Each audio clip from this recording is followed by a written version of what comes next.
All right, so this game is called Dagon. It's a should be like a little short, little half-hour experience. Dagon being one of the elder gods in the Cthulhu mythos. This is a Lovecraft-inspired game. It kind of popped up on my like, hey, you might like this kind of thing on Steam, and I said, hey, probably. It's free right now on Steam. They're allowing you to buy like some DLC for it to kind of um, fund future projects for this company. So let's just give it a shot and see what we think. Dagon is a faithful interactive adaptation of H.P. Lovecraft's work focused on story and atmosphere. You will not find difficult choices, action sequences, or inventory management here, and movement is limited to progressing through locations along with the plot. All right, cool. I am writing this under an appreciable mental strain, since by tonight I shall be no more.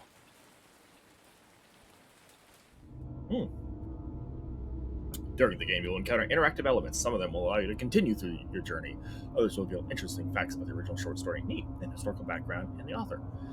Some of the trivia is hidden in order to find these icon secrets. Oh my god, words are hard. Focus your eyes and look for the Elder Sign. Ooh. You can also access all the found facts later. Nice. Okay, alright, okay. Well, let's just start looking around. Okay, so we actually don't have full movement, kind of like they said. I can zoom. The Elder Sign. I'm not going to read all this. This is too much words. But that's great. I found a thing. All right, well, let's go. Penniless, and at the end of my supply of the drug which alone makes life endurable, I can bear the torture no longer, and shall cast myself from this garret window into the squalid street below. Yeah, man, let's do it. Do not think from my slavery to morphine that I am a weakling or a degenerate. When you have read these hastily scrawled pages, you may guess, though never fully realize, why it is that I must have forgetfulness or death.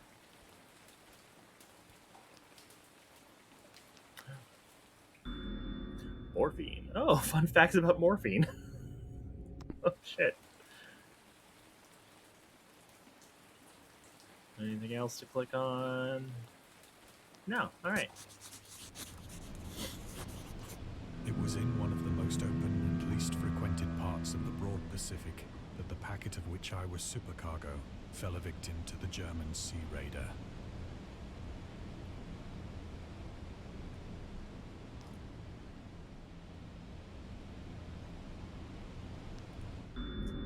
Lovecraft and the Great War. Yeah, okay.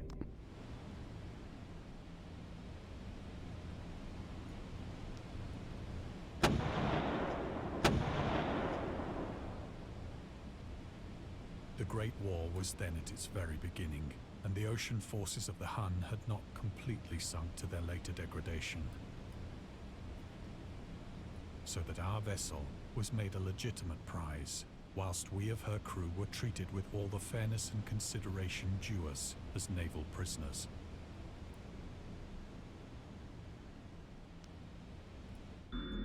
The HUNS.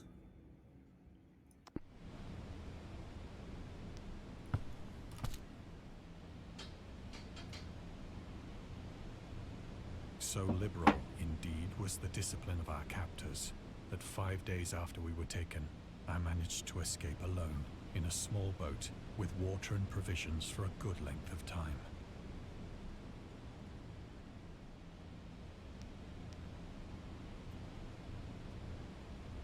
Is there any other secrets? No. Okay.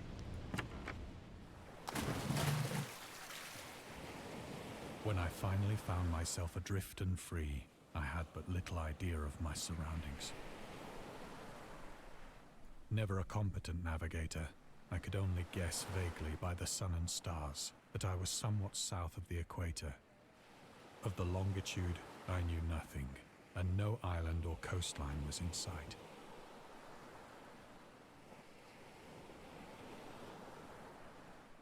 This would be like absolutely terrifying. To be this lost at sea alone. Oh man, fuck everything about that. Also, what do I do? Oh, I gotta look at this. I gotta look at the moon. Is that what that is? not the The sun. weather kept fair, and for uncounted days I drifted aimlessly beneath the scorching sun, waiting either for some passing ship or to be cast on the shores of some habitable land.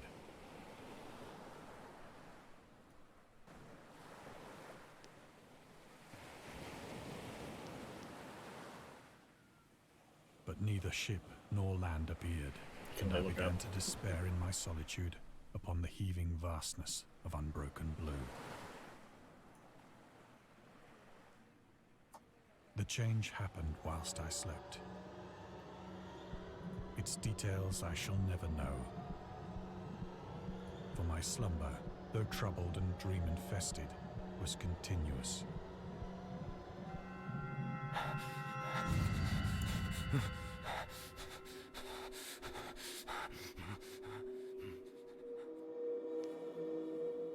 Neat.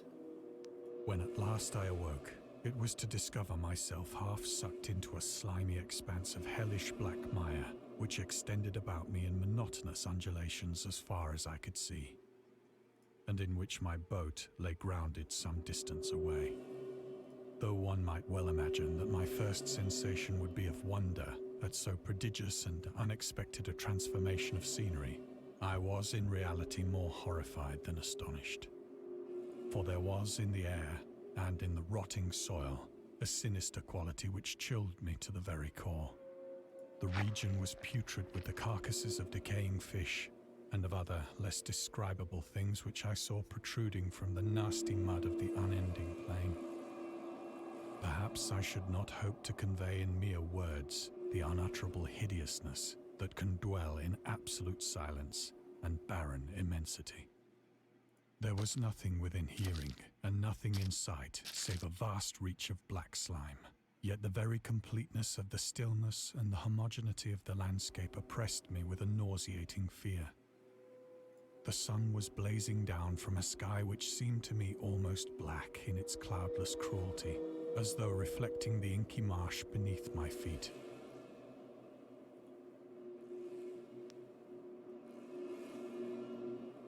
Ugh, gross. The Ordinance of Dagon. Alright. I might read all this later. Just want to kind of get through it right now, though. That's good noises. That's a good sound effect. As I crawled into the stranded boat, I realized that only one theory could explain my position.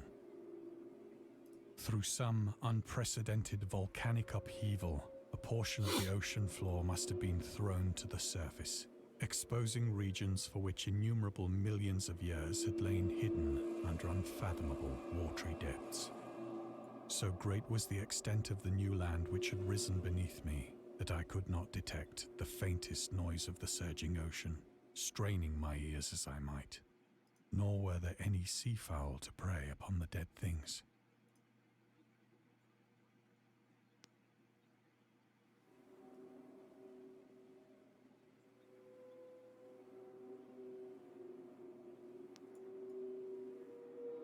For several hours I sat thinking or brooding in the boat, which lay upon its side and afforded a slight shade as the sun moved across the heavens. As the day progressed, the ground lost some of its stickiness and seemed likely to dry sufficiently for traveling purposes in a short time. That night I slept but little, and the next day I made for myself a pack containing food and water, preparatory to an overland journey in search of the vanished sea and possible rescue.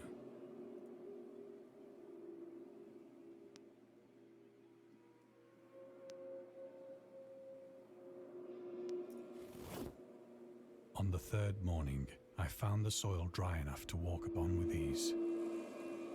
The odor of the fish was maddening, but I was too much concerned with graver things to mind so slight an evil, and set out boldly for an unknown goal.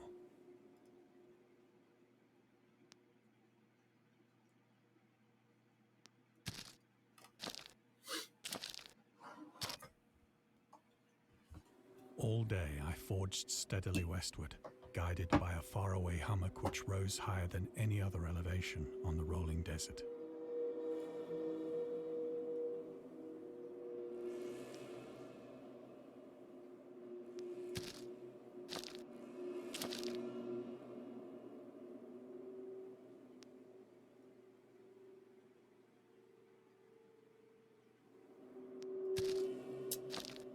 gorgeous in its grotesqueness. I really like it. That night, I encamped, and on the following day still travelled toward the hummock, though that object seemed scarcely nearer than when I had first espied it.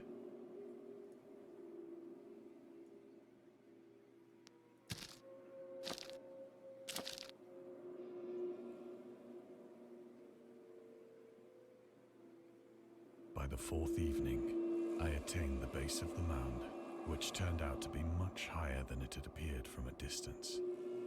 An intervening valley setting it out in sharper relief from the general surface. Too weary to ascend, I slept in the shadow of the hill. I know not why my dreams were so wild that night, but ere the waning and fantastically gibbous moon had risen far above the eastern plain, I was awake in a cold perspiration, determined to sleep no more. Such visions as I had experienced were too much for me to endure again, and in the glow of the moon I saw how unwise I had been to travel by day. Without the glare of the parching sun, my journey would have cost me less energy. Indeed, I now felt quite able to perform the ascent which had deterred me at sunset. Picking up my pack, I started for the crest of the eminence. How? Oh, I have to pick up my pack. Oh, okay. The loner.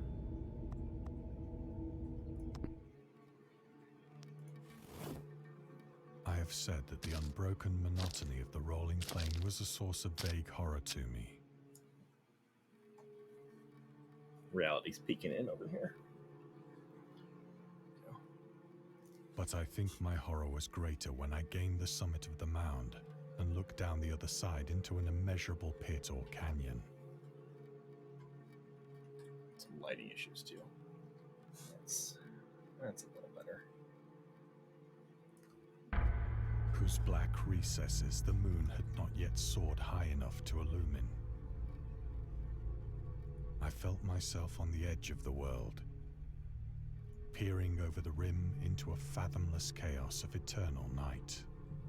Through my terror ran curious reminiscences of Paradise Lost, and of Satan's hideous climb through the unfashioned realms of darkness.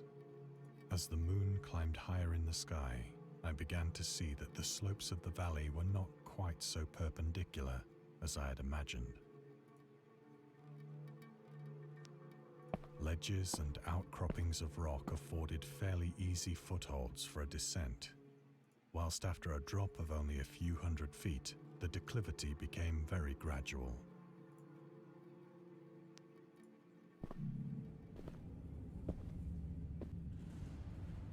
Urged on by an impulse which I cannot definitely analyze, I scrambled with difficulty down the rocks and stood on the gentler slope beneath, gazing into the Stygian deeps, where no light had yet penetrated. All at once, my attention was captured by a vast and singular object on the opposite slope, which rose steeply about 100 yards ahead of me. An object that gleamed whitely in the newly bestowed rays of the ascending moon.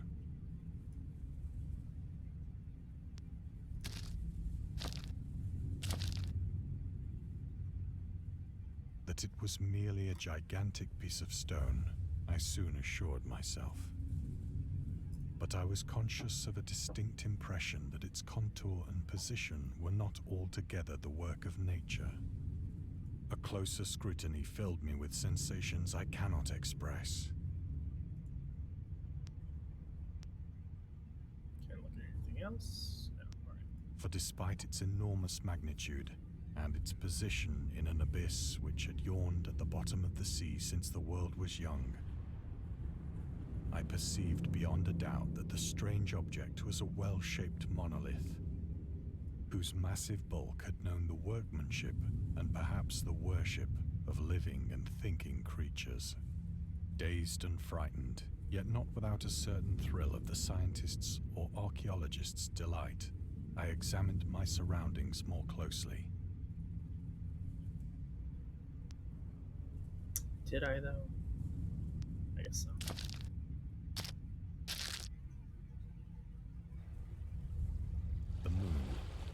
the zenith shone weirdly and vividly above the towering steeps that hemmed in the chasm, and revealed the fact that a far-flung body of water flowed at the bottom, winding out of sight in both directions and almost lapping my feet as I stood on the slope. Across the chasm, the wavelets washed the base of the Cyclopean monolith, on whose surface I could now trace both inscriptions and crude sculptures. The writing was in a system of hieroglyphics unknown to me and unlike anything I'd ever seen in books, consisting for the most part of conventionalized aquatic symbols such as fishes, eels, octopi, crustaceans, mollusks, whales, and the like. Several characters obviously represented marine things which are unknown to the modern world, but whose decomposing forms I had observed on the ocean-risen plain. It was the pictorial carving, however, that did most to hold me spellbound.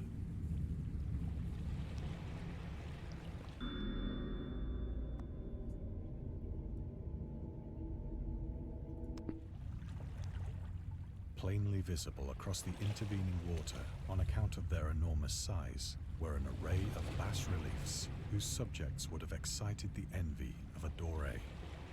I think that these things were supposed to depict men, at least a certain sort of men, though the creatures were shown disporting like fishes in the waters of some marine grotto, or paying homage at some monolithic shrine which appeared to be under the waves as well. Of their faces and forms I dare not speak in detail, for the mere remembrance makes me grow faint, grotesque beyond the imagination of a Poe or a Bulwer. They were damnably human in general outline, despite webbed hands and feet, shockingly wide and flabby lips, glassy, bulging eyes, and other features less pleasant to recall. Curiously enough, they seem to have been chiseled badly out of proportion with their scenic background, for one of the creatures was shown in the act of killing a whale, represented as but little larger than himself. I remarked, as I say, their grotesqueness and strange size, but in a moment decided that they were merely the imaginary gods of some primitive fishing or seafaring tribe. Some tribe whose last descendant had perished eras before the first ancestor of the Piltdown or Neanderthal man was born. It's pretty neat. Awestruck at this unexpected glimpse into a past beyond the conception of the most daring anthropologist. Is that supposed to happen? I don't know if the stream caught that, but there's like a big visual glitch. I don't know if it was part of the game or not. As the moon cast queer reflections on the silent channel before me. Then, suddenly, I saw it. Oh shit. With only a slight churning to mark its rise to the surface, the thing slid into view above the dark waters. Loathsome, it darted like a stupendous monster of nightmares to the monolith, about which it flung its gigantic scaly arms, while it bowed its hideous head and gave vent to certain measured sounds. I think I went mad then. Yeah. Of my frantic ascent of the slope and cliff, and of my delirious journey back to the stranded boat, I remember little.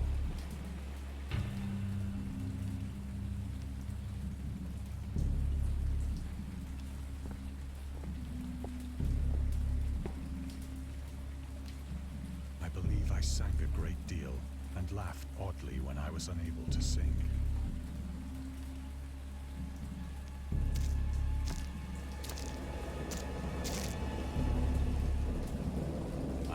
Distinct recollections of a great storm sometime after I reached the boat.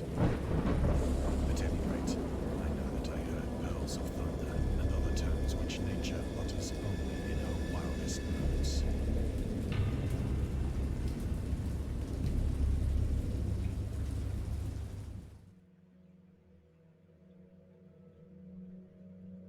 When I came out of the shadows, I was in a San Francisco hospital, brought thither by the captain of the American ship which had picked up my boat in mid-ocean. In my delirium, I had said much, but found that my words had been given scant attention. Of any land upheaval in the Pacific, my rescuers knew nothing. Nor did I deem it necessary to insist upon a thing which I knew they could not believe. The journalist.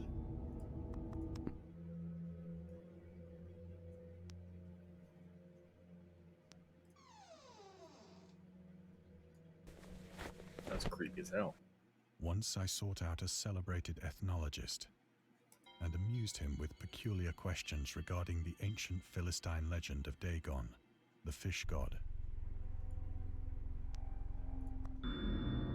Dagon.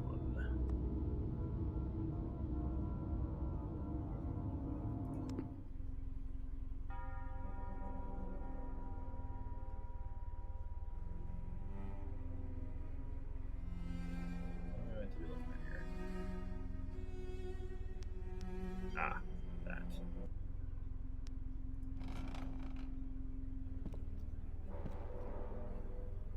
But soon perceiving shit. that he was What the fuck? hopelessly conventional, I did not press my inquiries.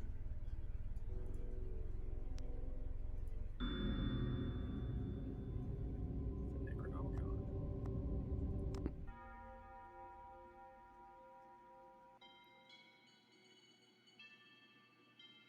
How do I leave? There it is.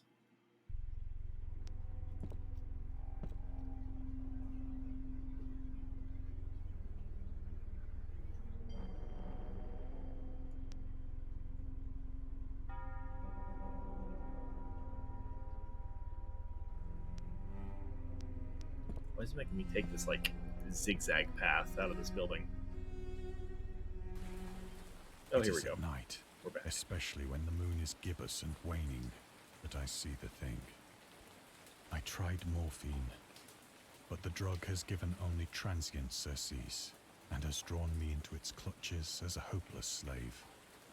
So now I am to end it all, having written a full account for the information or the contemptuous amusement of my fellow men.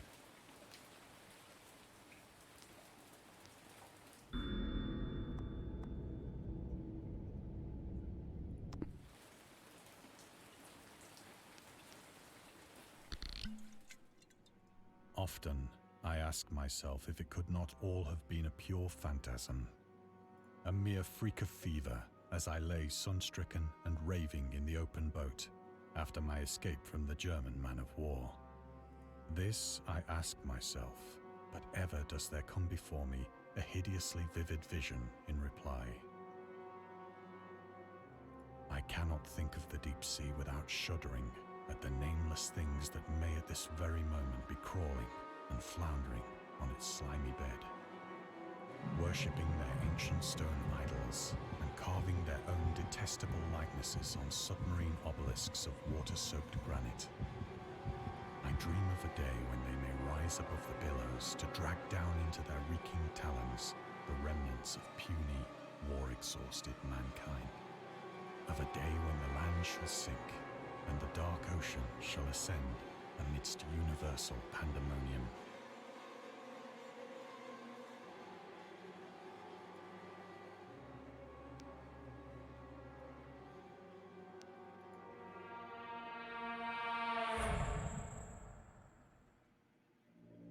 The end is near. I hear a noise at the door, as of some immense slippery body lumbering against it. It's actually jumping. That's so cool. It's got like fish wallpaper looking too. That's neat.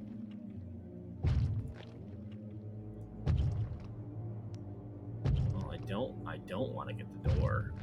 I just don't. I guess that's all I can do. All right. Shall not find me.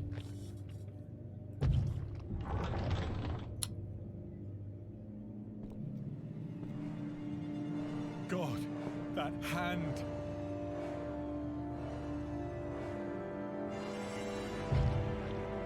window! The window!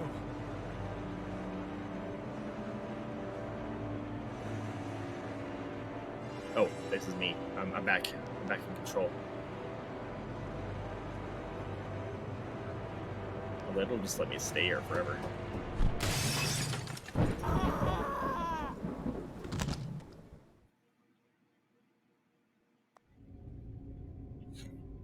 All right.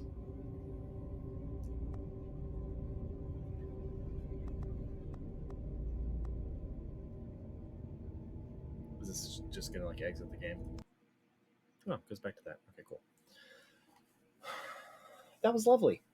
I mean, it was basically like an interactive audiobook, but yeah, I liked that. I didn't. Oh, I missed a ton. Oh. Okay. Yeah, that was great. Yeah, let's get out of here. I liked it a lot. I'll keep an eye on the studio and see if they put out. I don't want to say more substantial, but something a little more meaty, a little more interactive, other than just kind of like a visual audiobook, which that was wonderful. Dagon's not one of my more favorite Lovecraft stories. It's a good one. So yeah, if they do some other stuff, that'd be